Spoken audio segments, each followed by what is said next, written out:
Ya, semuanya, Kandi, thank you. Teman-teman Ya. semuanya, ya dengan waktu yang singkat ini, ya saya berusaha untuk bisa sharing apa yang mungkin saya alami kurang lebih 1 bulan terakhir kemarin. Jadi mungkin saya mulai dengan, ya awalnya nggak akan pernah kepikir ya bahwa kita bakal kena penyakit yang namanya Corona atau COVID-19 ini. Jadi dimulai dengan demam yang kadang-kadang makan obat sembuh, tapi besoknya muncul lagi, sembuh, muncul lagi, sampai akhirnya tanggal 20 Maret saya ke salah satu rumah sakit ya, dan minta untuk dirawat aja karena waktu itu dari pihak rumah sakit juga berkata ini udah harus diinfus karena saya udah sulit makan dan sebagainya. Jadi waktu itu saya hanya berpikir, bahkan uh, pihak rumah sakit pun waktu itu berkata ini mah mungkin gejala tipes awalnya. Ya, tipes Nah, ya. tapi setelah masuk kan ya ada prosedur-prosedur yang harus diikuti, salah satunya ronsen, ronsen Hmm. paru-paru. Nah, kayaknya waktu di ronsen mereka menemukan ada flek putih di paru-paru saya. Ya mereka coba konsul ke uh, uh, spesialis virus yang ada di Hasan Sadikin.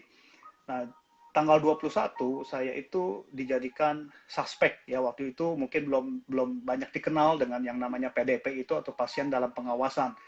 Jadi karena saya suspek dilihat dari kondisi paru-paru saya, hari Sabtu itu saya diputuskan dipindahkan ke Hasan Sadikin. Nah, Hmm. jadi dikasih tahu dari pagi saya udah diisolasi dan nanti malam akan dipindahkan. Ya cukup kaget juga, cukup takut juga waktu itu, tapi saya masih berpikir karena waktu itu suster yang merawat saya berkata, tenang Pak, Bapak masih suspek, belum tentu positif. Jadi saya masih punya Hmm. sebuah, nggak apa-apa mungkin ini paru-paru saya aja kemungkinan bermasalah. Nah Ya. kemudian Sabtu malam atau tepatnya Minggu subuh gitu ya, jam 1 atau jam 2 malam itu saya dipindah, dijemput. Dan ya bagi saya itu Uh. cukup mengagetkan karena dijemput dengan orang-orang yang sudah berbaju APD gitu kan. Wow. Jadi saya benar-benar dijemput 3 orang ya, Istilahnya baju astronot gitu ya katanya ya. baju astronot. Itu kan cukup, ya kita lihatnya lucu tapi waktu dijemput mah nggak lucu gitu ya. Jadi Menekan cukup, mental ya, stres banget ya ya. langsung cukup stres gitu ya. Hmm. Dibawa ke ambulan, di ambulan saya coba ngobrol sama perawatnya, saya bilang, Pak kalau saya positif atau itu gimana sih, dan mereka mulai bercerita ya, kalau melihat umur bapak harusnya bapak bisa sembuh begitu.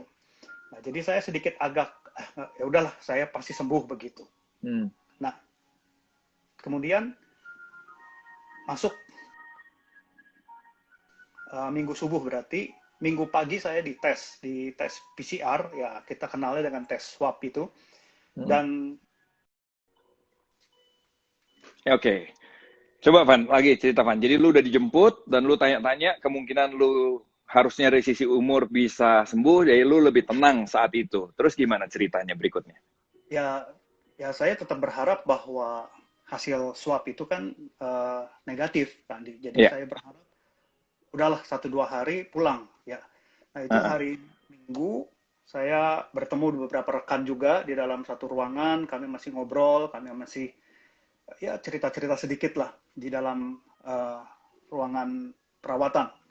Ya. Hari Senin, hari Senin, sorry, hari kalau nggak salah Senin malam saya dipindah ruangannya Hmm. setelah. Dan waktu itu saya tanya, Pak, kenapa saya dipindah? Beberapa rekan pun sama, dipindah juga. Nah, perawatnya bilang, oh Bapak pindah ke tempat yang lebih stabil. Wah, di situ saya Wah. berharap, wah juga begitu ya. Maksudnya mungkin pertanda saya baik gitu. Uh-uh. Nah, ternyata kalau nggak salah Senin malam, ya saya Hmm. agak lupa atau Selasa malam lah begitu. Jadi hari kedua atau hari ketiga lah saya di rumah sakit. Ya. Rekan saya, satu rekan saya sesama pelayan Tuhan juga, dikasih tahu, Pak, Bapak siapin baju-baju, terus mandi, nanti pindah ke lantai 4. Nah, saya Oke. enggak. Saya bingung, maksudnya ini lantai 4 tuh tempat yang apa, kok beda begitu, kok saya nggak disuruh. Ya. Nah, sebenarnya di situ saya udah agak ya berdoa, tetap berharap bahwa hasil swabnya tetap negatif, saya bisa pulang. Ya. Tapi ternyata besoknya, ya mungkin hari Rabu kalau nggak salah, saya pagi-pagi, kurang lebih jam siang-siang, mungkin jam 1, jam 2, Ya. saya dipindah lagi ruangan. Nah, yang ini agak pindah ruangannya agak aneh, karena seluruh barang saya, bahkan meja, kursi yang ada di yang saya ada di dalam ruang perawatan saya dibawa semua, termasuk meja makan, semua dibawa semua. Nah, jadi saya mulai aneh, kenapa semua dibawa? Kan kalau dipindah Ya. biasa kasur aja lah, kalau enggak pasiennya aja yang dipindah, ini semua dibawa. Nah, Hmm. akhirnya waktu saya dipindah ke ruang sebelah, ada dokter masuk, dia mengaku dokter karena saya nggak bisa lihat wajahnya, dan dia hanya berkata bahwa Pak, Bapak itu hasilnya sudah keluar dan positif. Ya jujur di situ saya coba untuk kuat, coba untuk ini, nggak apa-apa, harusnya bisa bisa sembuh begitu. Ya, ya. Lalu saya tanya ke dokternya, dok bisa gimana kurang lebih? Ya dokter bilang, ya ini belum ada obatnya Pak, ini tergantung imun Bapak. Yang penting Bapak di sini sehat, nanti imunitas Bapak naik, nanti antibodinya keluar dan itu bisa mengalahkan virus. Ya. Nah jadi dari situ saya masih berpikir, ah sudahlah nggak apa-apa. Nah tetapi dalam perjalanannya 2 hari di ruang isolasi itu, saya mulai melihat ada pasien-pasien lain yang mulai sesak nafas. Saya mulai melihat, saya merasa saya baik-baik saja. Ini Itu perasaan saya ya. di sebelah ranjang gitu atau gimana? Ya.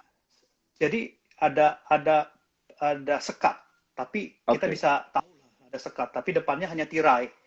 Jadi kita Oke. masih bisa lihat satu kamar ruangan itu bagaimana Oh. bagaimana gitu. Kadang-kadang masih bisa Oh. ngobrol juga kan. Nah, Oke, oke. ternyata ada beberapa pasien mulai dibawa keluar dan masuk ICU karena dikatakan udah sesak nafas sekali, dan saya mendengar juga beberapa dari mereka juga akhirnya tidak tertolong. Itu teman-teman ya, Van ya? Itu teman-teman ya? Saling kenal Ya, kalian ya, kebanyakan ya? beberapa teman-teman juga. Hmm. Ya, jadi ada beberapa rekan, ya, Hmm. kedengeran ya, Kandi ya? Beneran? Ya. Ya, ada beberapa rekan yang akhirnya mulai ya dipanggil Tuhan, dan juga Hmm. ada pasien-pasien lain. Nah, itu terjadi hampir beruntun setiap hari gitu ya, sehari ada Ya. berapa, sehari ada berapa. Dan yang tadinya saya pikir biasa-biasa saja, akhirnya itu mulai membuat saya kepikiran bahwa saya sembuh nggak gitu, saya bakal bisa sembuh nggak. Nah, ternyata pikiran itu membuat saya drop, membuat saya down. Saya merasa baik-baik saja. Kalau ada yang tanya, ada yang telepon, gimana, ada yang WA, memang nggak semua WA saya jawab awalnya, tapi Ya. mungkin yang kenal saya tanya, oh baik-baik. Ternyata badan saya nggak terlalu baik juga ternyata. Oh. Menurut catatan medis saya baru ngerti bahwa saya itu waktu itu panas saya itu 39,5. Tapi saya nggak sadar gitu, nggak cuman ngerasa memang ada menggigil, tapi saya nggak sadar bahwa itu demam tinggi. Dan kemudian di hari kedua, karena saya nggak bisa tidur, mikirin, aduh ini gimana saya bisa sembuh atau enggak, atau gimana. Karena itu terus membuat di pikiran saya, mungkin beberapa hari nggak bisa tidur, sampai akhirnya hari kedua, kalau nggak salah, ketiga atau setelah saya dinyatakan positif, oksigen dalam darah saya itu drop. Jadi ada yang namanya saturasi ya. Jadi oksigen dalam darah yang dihasilkan paru-paru untuk fungsi seluruh bagian organ tubuh. Nah, Gara-gara ternyata stres itu ya? gara-gara stres kayaknya. Karena awalnya sih biasa aja, saya masuk juga dokter bilang nggak ada sesak nafas. Nah, ternyata malam itu ada perawat datang, dia cek saturasi saya drop. Kayaknya hampir 90 atau di bawah 90 mungkin. Itu udah cukup bahaya, karena kalau itu turun terus itu menyebabkan bagian-bagian tubuh kita sulit untuk berfungsi dengan benar. Nah, jadi malam itu terjadi kepanikan di antara mereka, datang beberapa orang dan langsung saya dipasang oksigen. Saya nggak tahu apa-apa awalnya. Loh, saya merasa baik-baik saja awalnya, tapi kenapa tiba-tiba harus dipasang oksigen? Waktu saya tanya, mereka bilang, Pak, Bapak oksigennya turun. Kalau nanti turun terus, Bapak sesak. Nah, di situ saya tambah drop, tambah begini. Kok saya jadi sesak nafas juga? Kok saya jadi semakin nggak semakin drop kondisi saya begitu. Nah, sampai akhirnya ya cukup stres di sana. Ya, Mm-mm. artinya kalau bicara tentang maut, bicara tentang suasana angker, suasana maut, ya rasanya itu yang saya hadapi waktu itu. Jadi kepikir Hmm. bahwa bisa bisa sembuh nggak saya, bisa pulang nggak saya. Jadi sejak itu saya tambah nggak bisa tidur dan tambah lemas badan semua, nggak bisa makan juga. Jadi itu membuat ya sebenarnya nggak baik.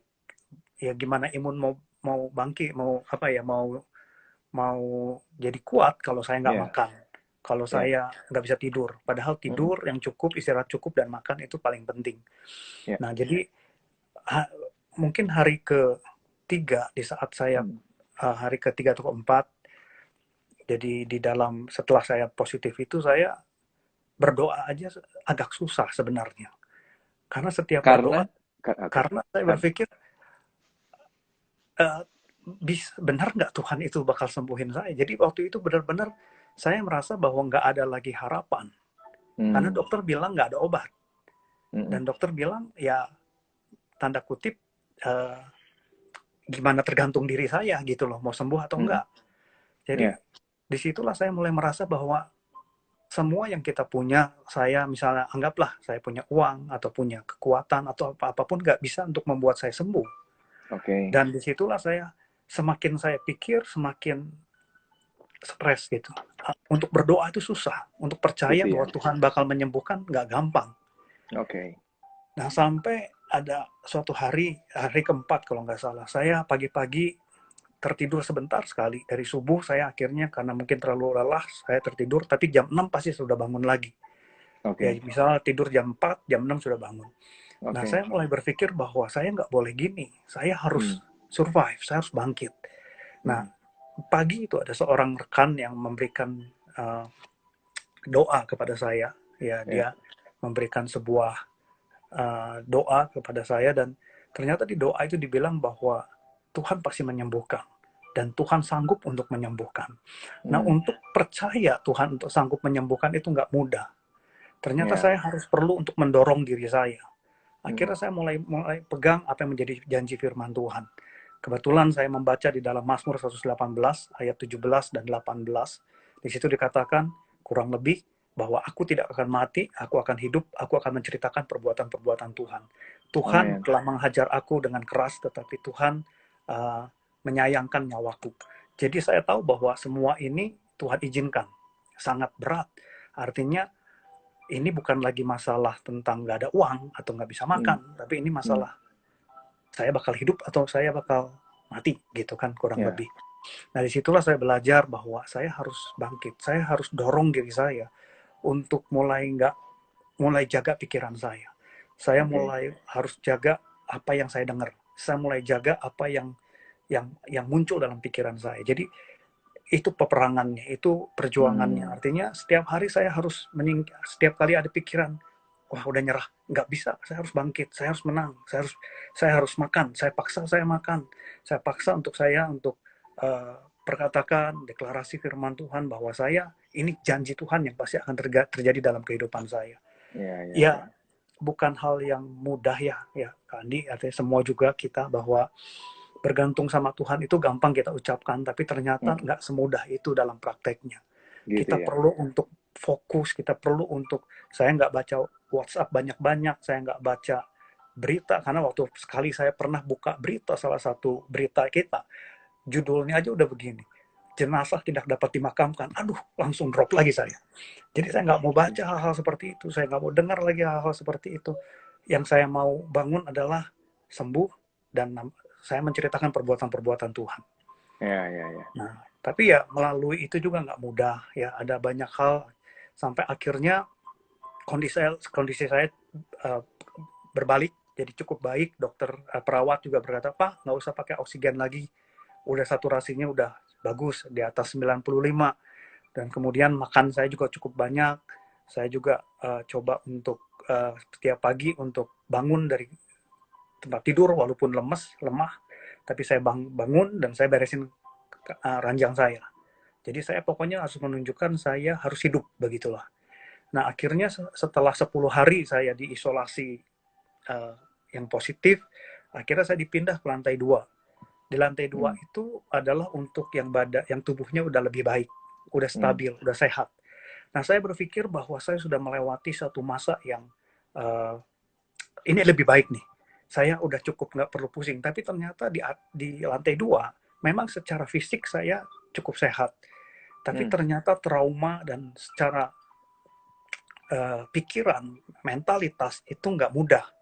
Karena di atas saya semakin trauma dengan para perawat. Mereka datang dengan baju-baju seperti itu, tiba-tiba saya udah deg-degan aja, debar-debar terus. Saya kadang-kadang, jadi setiap hari nadi saya itu kalau diperiksa, pas diperiksa, itu bisa sampai 130, 140. Sampai tadinya saya mau dimasukin ruang ICU karena jantung saya takut bermasalah. Tapi saya bilang sama mereka, Bu, suster, Pak, dokter, saya begini tuh kalau dokter datang, kalau dokter nggak datang saya jaga kok diri saya gitu. Ya sampai kadang-kadang pikirannya jadi kemana-mana lagi kan, karena aduh jantung berdebar-debar itu maksudnya apa ya. Nah jadi peperangannya memang di pikiran. Masalahnya bukan hanya COVID-nya aja. Jadi COVID ini memang bermasalah, memang mengerikan, tetapi rasa panik, rasa takut itu yang menyelimuti kita terus. Jadi 10 hari saya di lantai 2, itu pun perjuangan. Walaupun saya udah nggak pakai info, saya udah nggak perlu makan obat banyak, tapi perjuangannya di mental, di psikologi saya. Sampai 3 hari sebelum saya dinyatakan negatif di lantai 2, saya itu coba untuk begini, pokoknya saya nggak boleh kalah sama badan saya. Sekalipun saya memang jantung saya saya harus tenang, saya harus jaga diri saya. Jadi saya mulai olahraga, saya mulai putar-putar ruangan, saya mulai paksa diri saya untuk saya harus hidup begitu loh. Saya nggak boleh kalah dengan semua penyakit ini. Nah sampai akhirnya tanggal 11, kalau nggak salah tanggal 11 April, saya dinyatakan negatif dan akan dipindah ke lantai 4. Nah saya pikir masalah saya selesai di situ. Akhirnya, oh negatif. Tapi karena di lantai harus 1 kali lagi negatif, jadi 2 kali negatif baru boleh pulang. Saya pindah di lantai 4. Di lantai 4 itu ada 10 bangsal.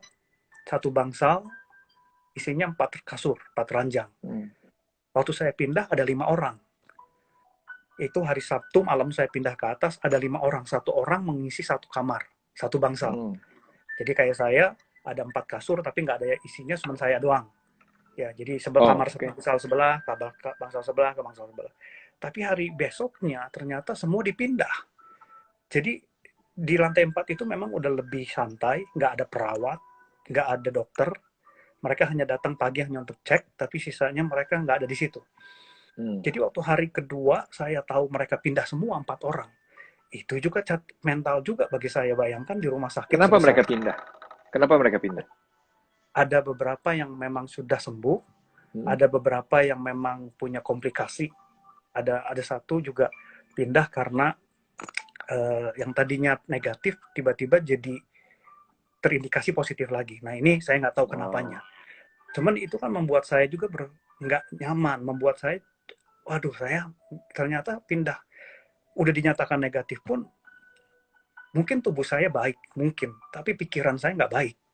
Saya harus terus untuk saya jadi positif lagi nggak nanti? Saya kenapa swabnya lama? Kenapa ini? Kenapa itu? Dan ya cukup panjang, artinya saya nunggu sampai hasil keluar tuh berapa lama, Van? Yang lain perlu tahu tuh.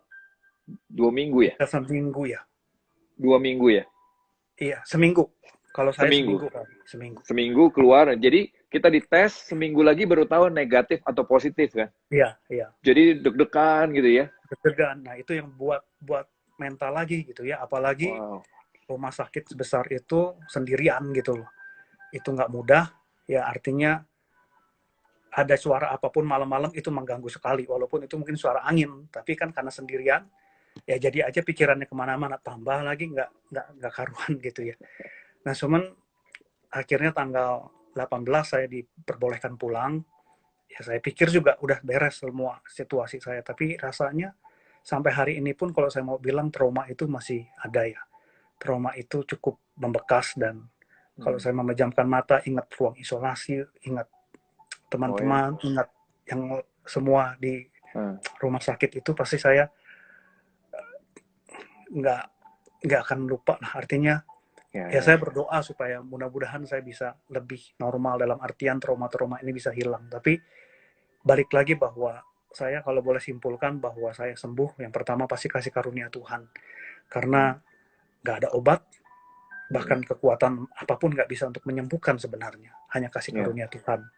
Dan yang kedua bahwa saya, mungkin ini pembelajaran bagi saya untuk bahwa Tuhan menghajar, Tuhan memberikan masalah, Tuhan memberikan cobaan atau ujian ini untuk saya belajar jadi manusia lebih baik. Bagi saya ini kesempatan kedua saya untuk hidup lebih baik ke depan.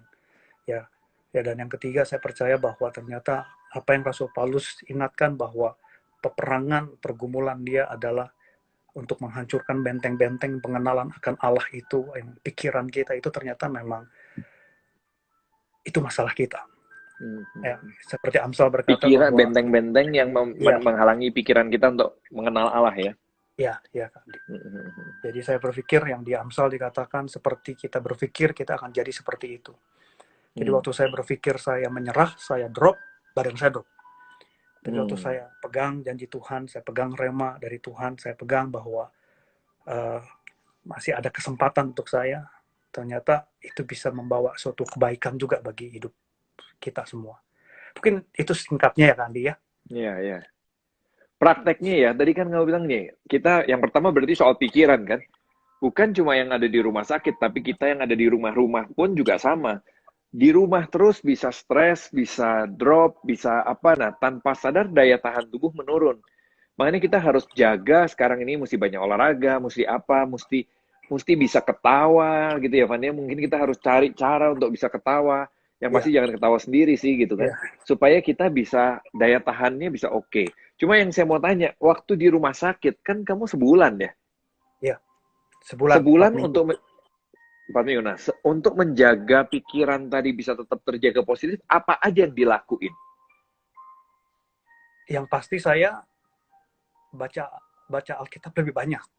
Karena ya gimana pun juga itu yang membantu saya. Saya perkatakan beberapa ayat, saya ada yang menjadi kekuatan janji Tuhan bagi hidup saya. Nah, yang kedua ya jaga apa yang kita dengar, apa yang kita baca. Jadi saya tuh hampir ya baca berita tuh sedikit sekali dalam sebulan. Tapi kan gini, Van, prakteknya adalah kamu di situ mau kemana-mana ketemu yang sakit lagi, ketemu yang gini lagi. Nah, itu gimana ya rasanya? Maksudnya kan, oke, tadi ceritanya gini, jaga yang kita dengar, jaga yang apa, apakah bisa di rumah sakit seperti itu? Susah sih, Kandi. Karena kita lihat di depan kita, sebelah kita, ya saya pernah ada kejadian, ada seorang ibu di sebelah saya, itu udah sesak sekali, saya udah bisa rasain sejak beberapa hari dia udah nggak bisa makan, nggak bisa. Saya tahu ini, aduh Tuhan tolonglah ibu ini gitu. Tapi saya harus percaya bahwa setiap orang tuh Tuhan tuh punya rencana bagi setiap orang.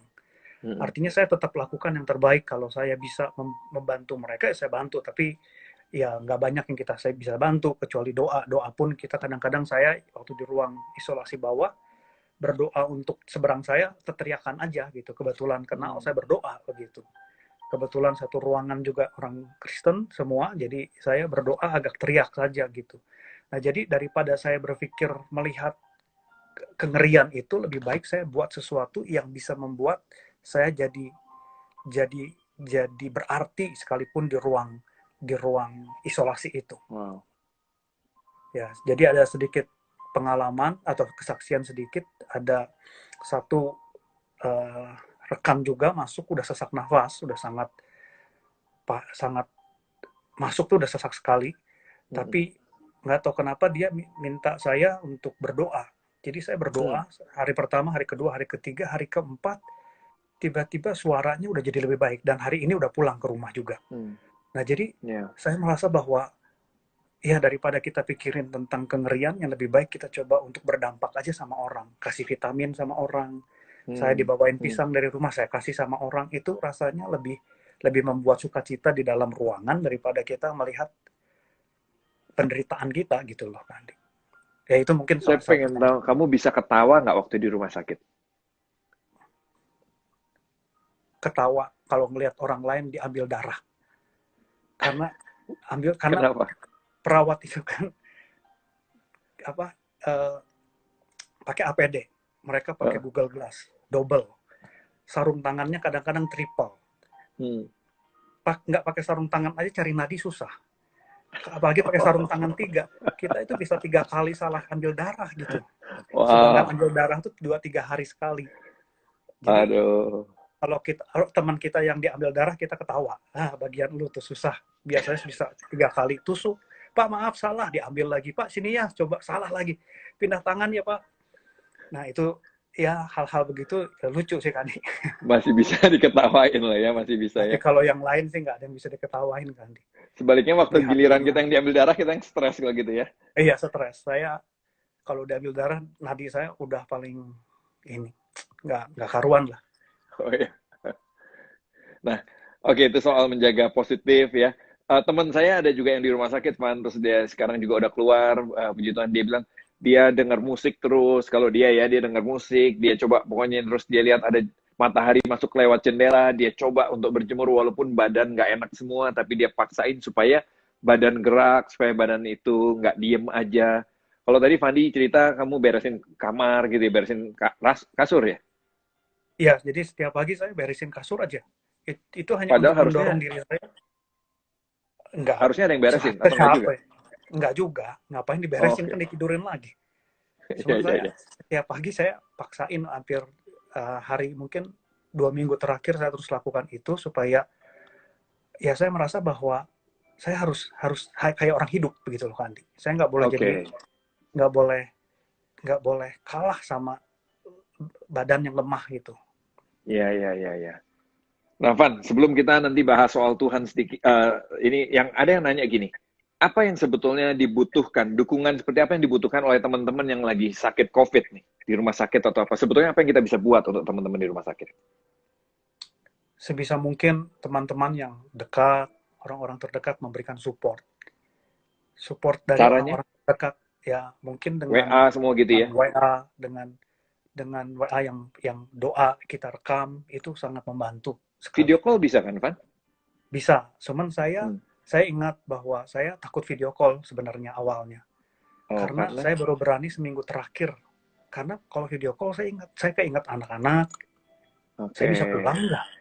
Wow. Jadi lebih baik saya nggak video call gitu. Saya ngomong ke istri saya bahwa udahlah jangan, saya nggak mau video call. Karena video call saya ingat anak, dan saya takut nggak pulang gitu loh. Wow. Jadi saya nggak mau video call, saya nggak mau terlalu ingat semua hal-hal yang membuat sedih lah intinya. Pokoknya saya harus berjuang dulu aja gitu.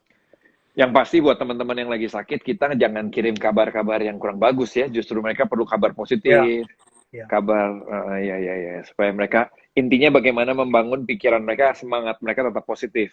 Iya, Kandi. Mungkin boleh ngomong kemarin kamu di rumah sakit apa nggak sih, Man? Di Hasan Sadikin. Dan kamu sih gejala nggak terlalu gimana-gimana sebetulnya, Van, ya? Kamu termasuk yang oke kan? Sebenarnya awalnya oke, Kandi. Cuman karena mungkin drop, akhirnya memang ada indikasi kesesak nafas gitu. Oke. Ya. Oke, nah. Terus yang kita mau bahas sekarang tentang kira-kira apa yang kamu pelajari tentang Tuhan, tentang hubungan kamu sama Tuhan dari kejadian-kejadian ini. Yang bagus juga buat kita-kita yang lain yang nggak ngalamin seperti kalian ya. Ya, saya sih belajar yang namanya bergantung sama Tuhan itu kadang-kadang nggak mudah. Dan kadang-kadang memang kasih karunia kalau kita bisa. Jadi sampai sekarang pun saya nggak merasa saya bisa bergantung sepenuhnya sama Tuhan. Tapi saya tahu bahwa kejadian kemarin itu memojokkan saya untuk saya bisa, nggak ada yang lain yang saya bisa pegang kecuali Tuhan. Saya nggak bisa pegang obat, saya nggak bisa pegang dokter, saya nggak bisa pegang uang. Artinya dokter, uang, obat itu nggak bisa menyembuhkan saya. Dan bagaimana untuk memegang Tuhan, itu kan nggak mudah gitu. Dan gini, itu sebetulnya nggak usah tunggu kita di rumah sakit ya. Iya. Saat ini pun dalam kondisi apapun kita sebetulnya uang kita nggak punya power untuk jaga kita, ya kan? tahu-tahu kita bisa aja ngalamin sesuatu sih sebetulnya. Bukan mau takut-takutin sih, tapi saya pengen kita belajar untuk sadar bahwa kita perlu mengerti setiap detik hidup kita tuh sebetulnya kita nggak bisa bikin apa-apa.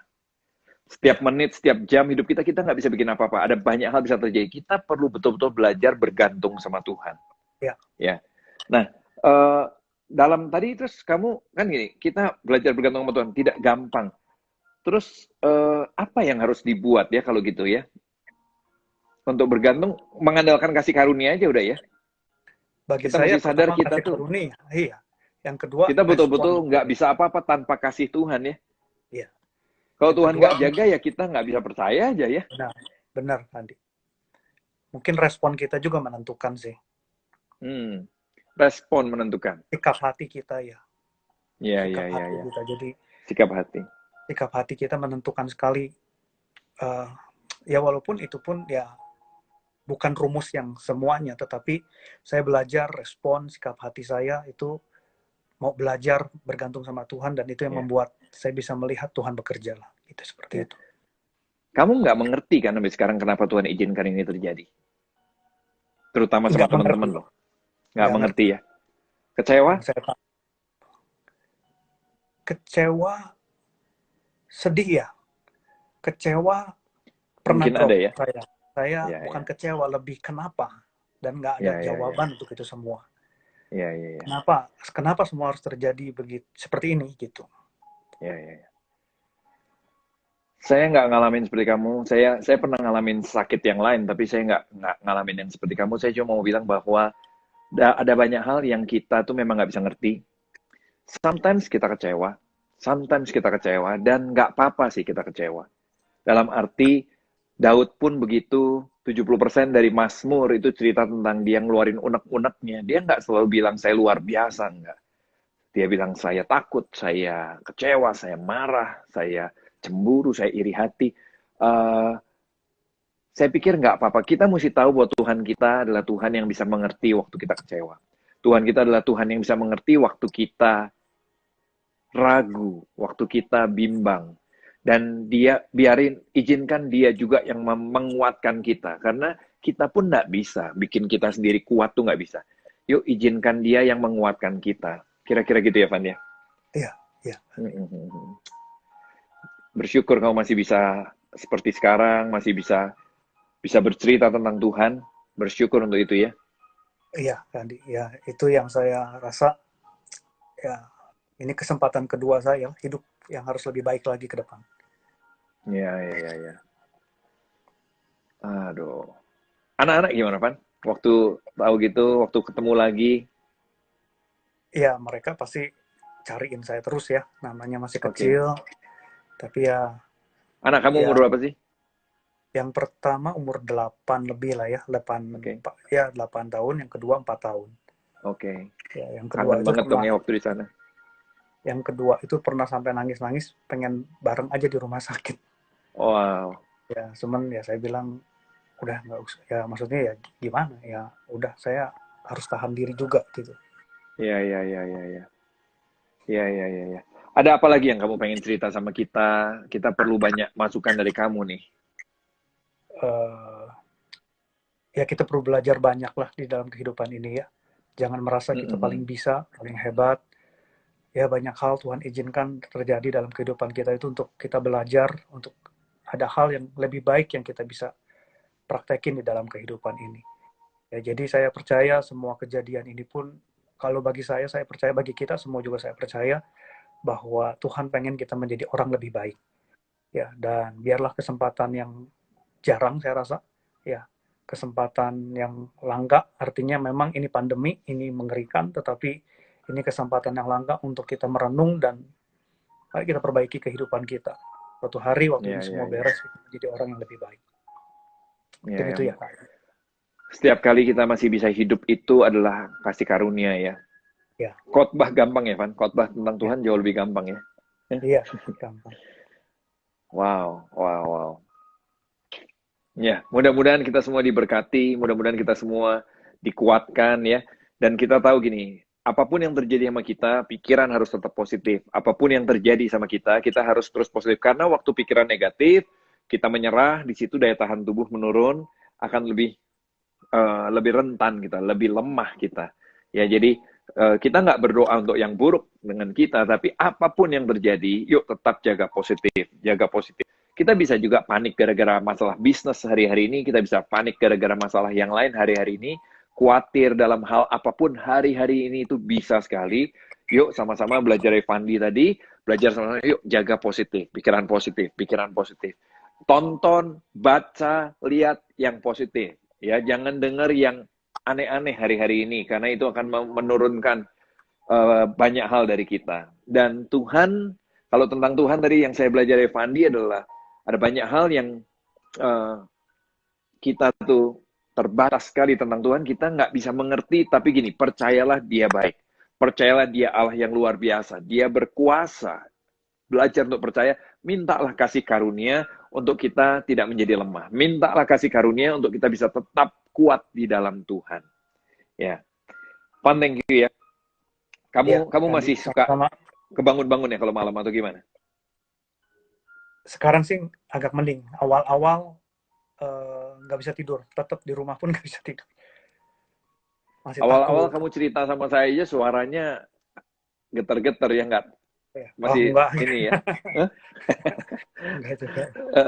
Cuma kamu oke lah ya, good.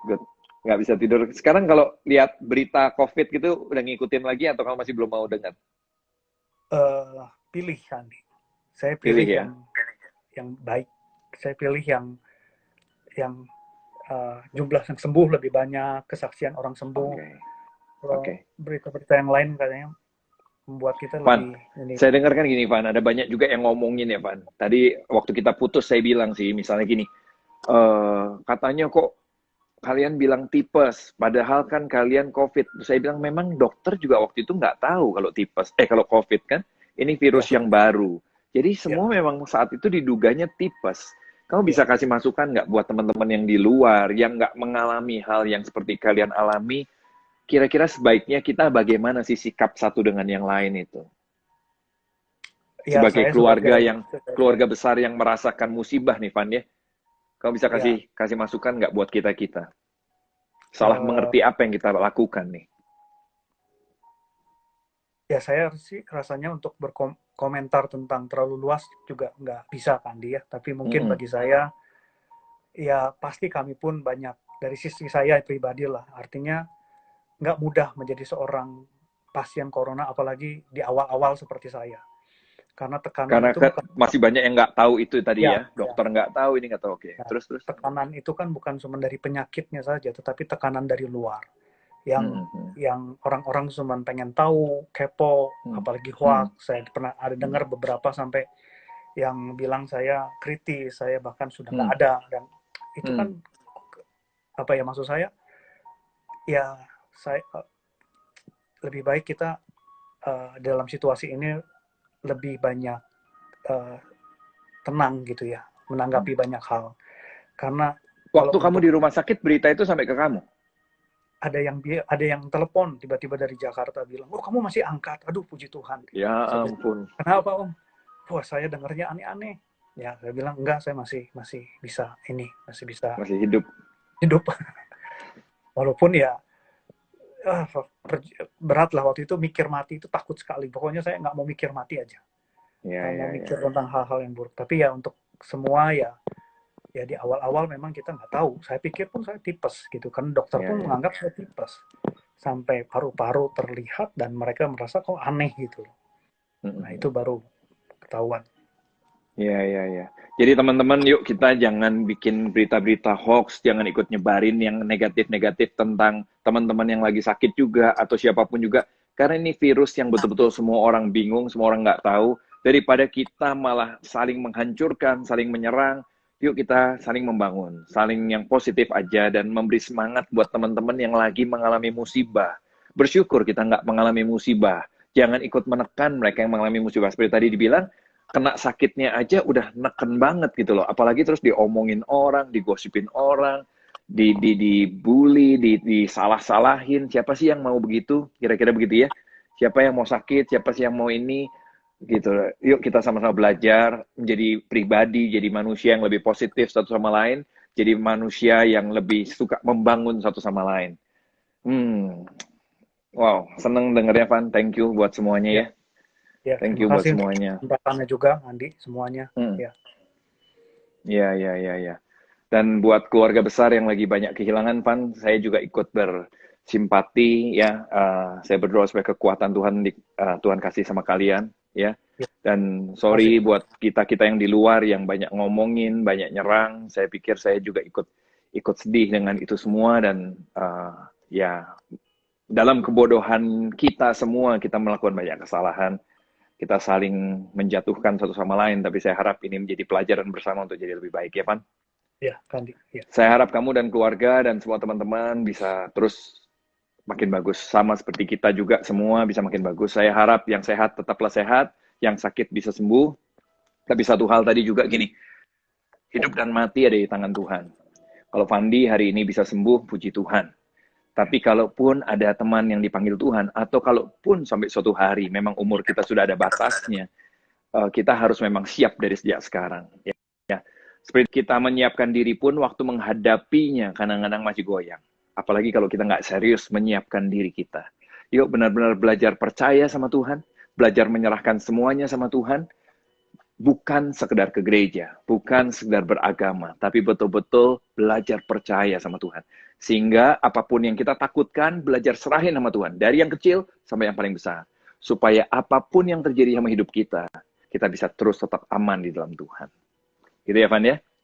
ya, Kita akan berdoa sebentar, saya akan berdoa, saya mau ajak kita berdoa buat Fandi, keluarga, dan teman-teman yang lain, dan setelah itu kita bisa selesai ya. Tuhan, terima kasih buat anugerah-Mu. Terima kasih kalau Fandi masih boleh ada bersama-sama kami. Fandi boleh bercerita tentang apa yang dialami, bercerita tentang apa yang Tuhan buat kepada dia. Diizinkan Tuhan kerjakan lewat dia. Terima kasih Tuhan. Terima kasih, berkati Fandi, jagai kesehatannya, jagai keluarganya, berkati keluarganya, lindungi mereka selalu, dan biarlah hari-hari ini Fandi boleh mengalami pemulihan yang sejati Tuhan. Semua trauma, semua luka di dalam dirinya boleh diangkat, boleh disembuhkan.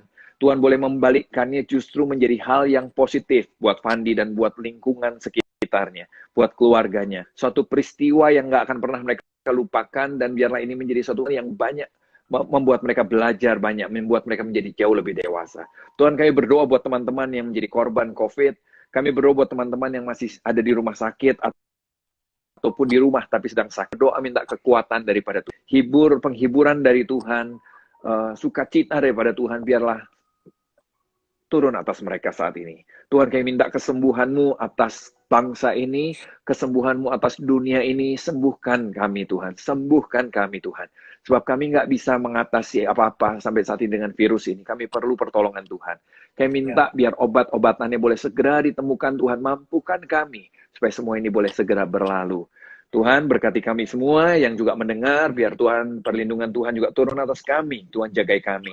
Bukan cuma dari sisi kesehatan, bisnis, keluarga, semua Tuhan lindungi. Terima kasih Tuhan, dalam nama Yesus kami berucap syukur.